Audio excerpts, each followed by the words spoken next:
নমস্কাৰ অসমীয়া বোৱাৰী পাকঘৰলৈ মই পল্লৱী আপোনালোকক স্বাগতম জনাইছোঁ। আজি মই আপোনালোকৰ কাৰণে লৈ আহিছোঁ মাছৰ এটা নতুন ৰেচিপি। আহকচোন মই কেনেদৰে বনালোঁ মাছৰ ৰেচিপিটো চাওঁ। প্ৰথমতে মই ল'লোঁ পিঁয়াজ, শুকান জলকীয়া, নৰসিংহৰ পাত, হালধি গুড়ি, নিমখ সোৱাদ অনুযায়ী, আদা নহৰু পেষ্ট, এয়া বইল কৰা আলু ল'লোঁ, বইল কৰি লৈছোঁ। আৰু এয়া লৈছোঁ থেকেৰাখিনি পানীত অলপ সময় তিয়াই ৰাখিছোঁ। এয়া লৈছোঁ গোটা বগা সৰিয়হ, এয়া হ'ল মাছকেইপিচ ভালকৈ ধুই ল'লোঁ। এতিয়া মাছত মই নিমখ আৰু হালধি সানিম। নিমখ আৰু হালধি প্ৰয়োজন অনুসৰি সানি লৈছোঁ মই। কেৰাহীত তেল দিলোঁ। কেৰাহীত তেল দিয়াৰ পাছত তেল গৰম হ'ল। মই এয়া মাছ ভাজিবলৈ লৈছোঁ। মই সদায় ৰিফাইন তেলেই ব্যৱহাৰ কৰোঁ। আপোনালোকৰ ইচ্ছা অনুযায়ী আপোনালোকে যি তেলেই ব্যৱহাৰ কৰে কৰিব। সিফালে কেৰাহীত মাছখিনি ভাজি আছোঁ। এয়া মই মাছৰ আঞ্জাখন বনাবৰ কাৰণে আলু বইল কৰি লোৱা আলুখিনি হাতেৰে মোহাৰি ল'লোঁ। এয়া থেকেৰা পানীত তিয়াই থৈছিলোঁ, সেইখিনি মই হাতেৰে মোহাৰি লৈছোঁ।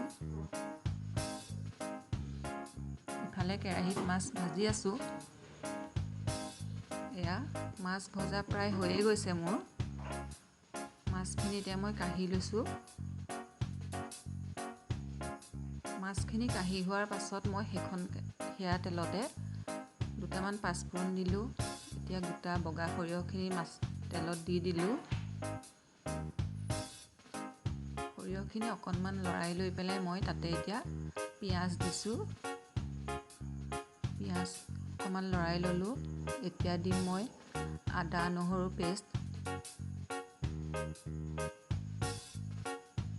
আদা নহৰু পেষ্টখিনি দিয়াৰ পাছত মই আকৌ এবাৰ লৰাই লৈছোঁ। গেছটো মই কমাই থৈছোঁ। তাতে দি দিলোঁ শুকান জলকীয়াটো যে কাটি লৈছিলোঁ সেইটো।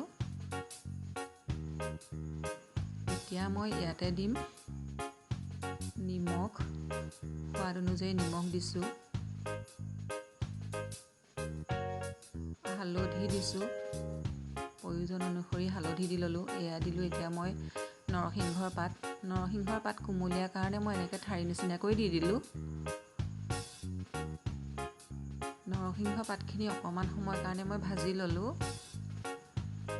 ভাজি হোৱাৰ পাছত মই দিলোঁ পিটিকি লোৱা আলু নৰসিংহ পাত দি মই এনেদৰে লৰাই লৈছোঁ অলপ সময়। এতিয়া মই ইয়াত দি দিম মোহাৰি ৰখা এয়া থেকেৰাৰ পানীখিনি মই দি দিছোঁ। থেকেৰা যদি নাথাকে আপোনালোকে নেমু ৰসো দিব পাৰে, কিন্তু থেকেৰা ৰসকণে বৰ ভাল লাগে আঞ্জাখন। এতিয়া মই দি দিছোঁ প্ৰয়োজন অনুসৰি পানী।